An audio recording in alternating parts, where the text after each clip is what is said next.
Should state and local police be able to arrest migrants suspected of crossing into this country illegally? That is the question at the heart of a proposed bill at the Arizona Capitol right now, one that closely resembles a Texas law that's currently tied up in the courts in a national legal battle.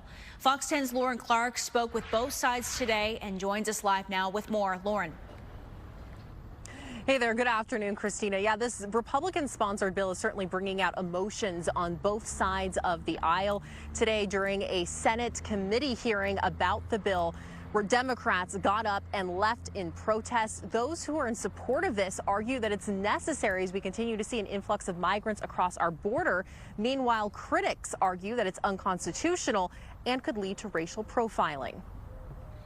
And I want to share that we're going to be walking out in protest. Democrats walking out of a committee hearing Wednesday. State Senator Rossana Galbadon said she didn't see the point of discussing HB 2748. Why do we need to sit through more testimony knowing that these bills are unconstitutional and are going to be vetoed by the governor? Inspired by a recent Texas law, the bill would authorize state and local police to arrest migrants suspected of crossing the border illegally. In 2023 alone, there were more illegal crossings than U.S. births in this country. We believe in securing our border for our country, especially in a time of crisis we're in with the world the way it is. The goal of security is something Navajo County Sheriff David Klaus says he supports. I know the citizens of my county are desperate for action. They're desperate for some leadership. He, along with the Arizona Sheriff's Association, feel it's a step towards solving what Republicans and Democrats alike have deemed a crisis on our southern border. What this does is it gives law enforcement a tool to use in certain situations when they need it. But for opponents,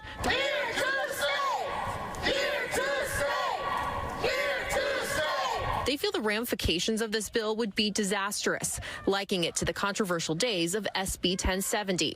It's profiling.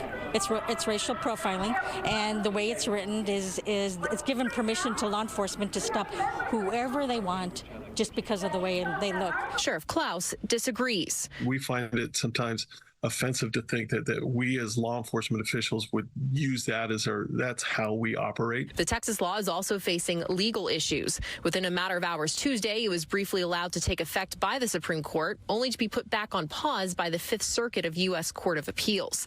The High Court did not address if the law was constitutional, something opponents say it's not, claiming immigration is already deemed a federal issue. It's a copycat bill of what we're seeing in Texas, and we're not elected to represent Texas.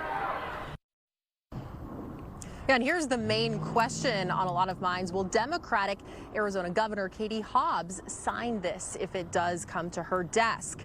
Well, she has made a point to talk about immigration in her State of the State address, also criticizing the federal government and how it is handling this issue. However, it is important to note she has vetoed very recently very similar bills of this nature. Reporting live here in Phoenix, Lauren Clark, Fox 10 News.